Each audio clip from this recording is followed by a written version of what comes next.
Welcome to Policing TV, where I'm joined by Trevor Botting, a former senior police officer both in the UK and overseas. Trevor, thank you so much for joining us for this third recording in this series. You've reflected both on your time at Sussex Police and subsequently with Saint Helena and the Turks and Caicos, leading policing in those particular overseas territories. Let's look at the totality of that and just give you, if I may, the opportunity to reflect on some of the things that you've learned from your policing time. I think you said to me prior to the recording am I right, in excess of 40 years of policing experience? Yes. So, what sorts of things do you now look back on and would draw others' attention to as the key learning from that time? And maybe not just the key learning, but some of the key challenges that you see for policing worldwide and in the overseas territories, key challenges that lie ahead and how they might be tackled. Yeah, if I may, I'll start with the second question and move backwards. And um, one of the key threats on the Turks and Caicos, which doesn't seem to get a lot of coverage in the UK, is the threat of illegal migration from Haiti. So where Turks and Caicos is positioned is 90 miles south of, very open source and very well documented. I would regard it as a failed state. It's in a terrible condition where there's no elected governance. The president was killed a year before last. They've never recovered from it. It's overrun with criminal gangs. There's large swathes of the main towns that are in control of criminal gangs. So what you have is a population which is on the move from Haiti. It's 11 million people in Haiti. The level of murder and other really serious offences, sexual offences against women and girls is astonishing. And there's been a lot of money put into it, and it's not fixing it. But what that's led to, Bernie, is a mass kind of exodus from Haiti, and the TCI are a place where Haitians seek to get to. It's 90 miles. It's treacherous seas, but they make the journey. We call them sloops, but they're wooden boats, can carry anything from 50 to 250 people. Unfortunately, they're driven by criminal gangs, as a lot of the migration is around the world now. And if you think a boat with 250 people on, they could be paying $1,000 each for that. The maths stack up if you're a criminal. But of course, the impact of that, if I part the humanitarian bit, which is heartbreaking at times, I used to go down to the docks on as many occasions as I could when these boats had been captured by the police marine branch and brought in with women, children, and desperate people. And trust me, if you're willing to make that trip, you're a desperate person. But what it highlighted is, however you feel in terms of a humanitarian, a small island nation like Turks and Caicos cannot sustain the rise in population of an illegal population if it was allowed to continue. So, for example, if So everyone who tried to just to recap, the Turks and Caicos is a population of approximately 50,000 from yes, memory. yes, about And you're talking 50,000, about Haiti with a population, did you say, of 6 million and 11 people wishing million. to flee? 11, I beg your pardon, 11 Yes. million. And So so, if every boat that tried to get in to the Turks and Caicos got in, the population would rise somewhere around 6% year on year of undocumented people. So if you can imagine the stresses put on local services, put on crime and disorder as well. So it was policed, and it's they spend a lot of money. I mean, the Turks and Caicos spends about 11% of its annual budget on national security. So this movement of people across the ocean into TCI is a real national security threat, and not just because of immigration, because we know criminals come in plain sight within those groups of people. So what looks like a humanitarian effort by people to escape Haiti can be a route, and we know that very clearly. So that was a real challenge for the TCI. And of course, that's reflected across the world. It's almost everyday news now. So I think this becomes one of the key challenges for policing all around the world, is this movement of people that I'm trying to say, is it 10 years ago, is it 15, but was unheard of, just unheard of, to have this almost mass migration.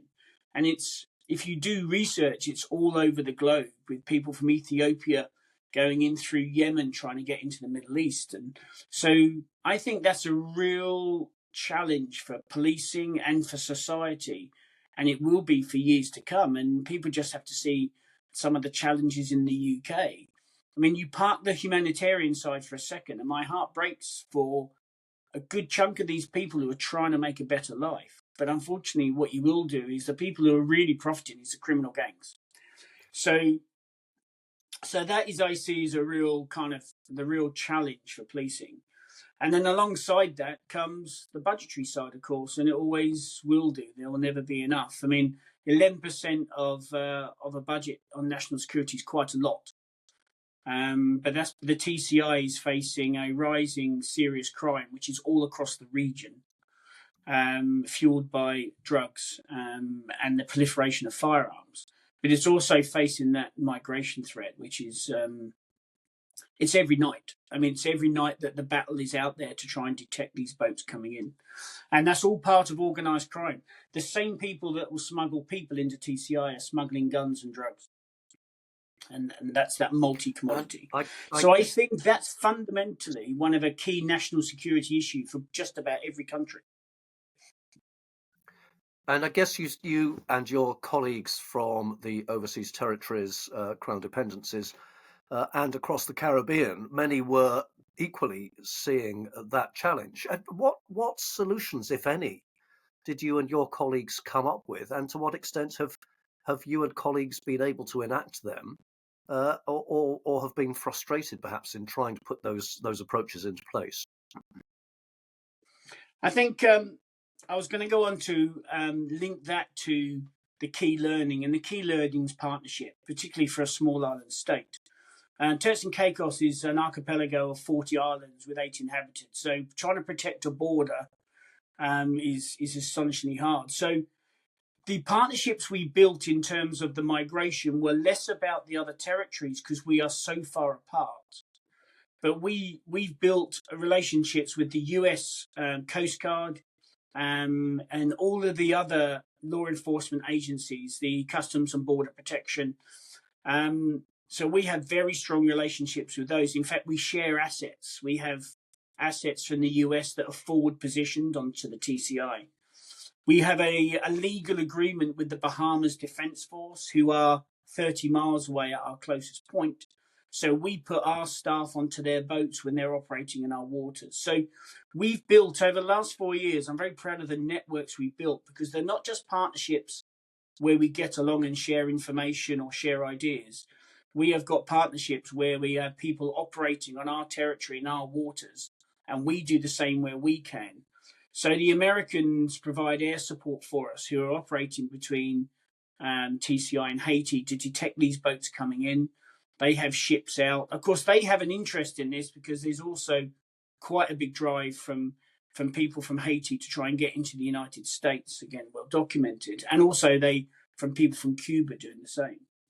But the learning for me was the strength that's come about because of building these international relationships. And they're astonishing. I'm very proud of them, really. You know, considering these are international, different governments, we have built very strong relationships. And I, as a commissioner, would talk pretty much to everyone once a week at the very least. And on an operational level, down with the leaders of our marine branch, etc., they would almost have daily conversations. And it is proving successful. So we were intercepting, of the large boats, we were intercepting probably about 90% of those.